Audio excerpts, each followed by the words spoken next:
The goal is to accelerate our arm at the highest acceleration rate as possible, okay? Now the question becomes, then how do we do that? So obviously you wanna initiate an energy system in the lower half, and then that's gonna work its way after you block up to the upper half. But the goal is to keep everything like quiet, everything neutral in your upper half, upper extremity, okay? Meaning your trunk stays neutral, obviously your arm is going throughout its arm action, your glove side's gonna be doing extension and deflection and so on and so forth. But I'm thinking about keeping everything like pretty much quiet until that point in which we anchor down, and then you really snap that band, and then you can create a ton more acceleration by just getting more space covered within that. So hopefully that part makes sense. Now with the front side, I see oftentimes guys start to leak their trunk early because the front side, it's all about finding what's initiating the actual early rotation. Front side, is it the trunk actually just doing the rotation, or is it the throwing arm being up too early so then the trunk thinks that it has to start its rotation? That's why I said, like, think about accelerating and essentially increasing the tempo of your lower half to see if you can gain ground with your lower half, so you don't have to do anything in terms of timing with your hand and your arm. You just increase your acceleration. Now obviously you're going to know your body better than me, but I've had a pretty good amount of success with just thinking about initiating higher rates of acceleration and tempo with my lower half.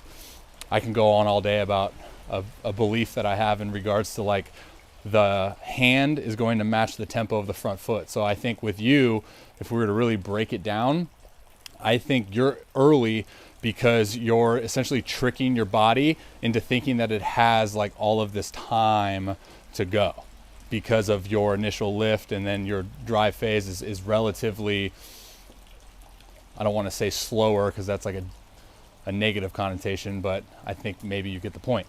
So now what the video was about was the simple blending progression that I use with guys with the front side. Is we get a counterbalance. I use 2 pounds, 3 pounds might be a little bit too heavy, but throw that in your glove, or you can throw it in your hand.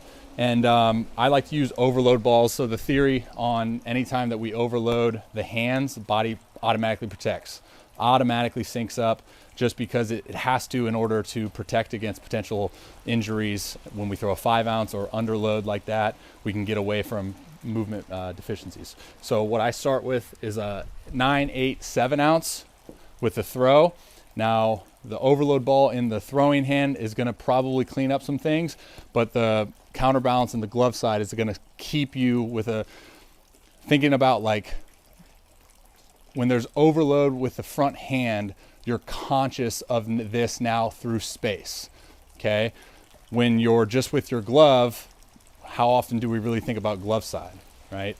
So overload the front side, bring more awareness to the front side, and the added weight is going to provide a little bit of extra stability to keep you in a neutral posture throughout your entire phase.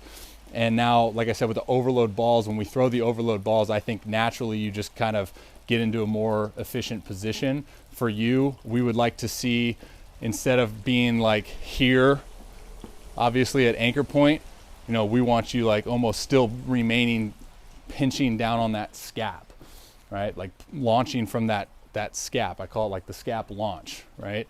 So it's here, you saw with like that Bauer video, boom, anchored point, and now we snap the band, we let go of the catapult, and then boom, we can accelerate our arm into greater rates of acceleration. So the progression, I use blends. So you can do like regular throws with counterbalance and overload just to get the pattern, just to get the feels. It's going to give you some different feedback. Do with it what you will. Everyone's feedback is different. And then the blends is where I see it most crucial, because you go, say like, I'll just do it anyways. Hopefully I don't hit the camera. So my blend would look like this.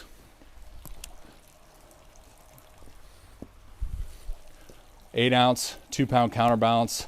I do whatever, like walk in, whatever progression I want. Oftentimes I just kind of work with younger guys. So I just say, hey, just preset in like a separation rocker here, and then rock back. Emphasis on the glove side, remaining connected to your body. Launch the throw, launch your arm, and then right after that, get into a 5 ounce, same thing, launch your throw, and then right after that, another 5 ounce, drop the counterbalance, and now you're on your own through space. Boom.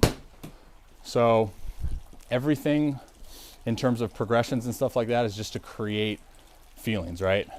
But for me, when it comes to the arm action, and especially with the front side, we need to do certain things that instill a new motor pattern.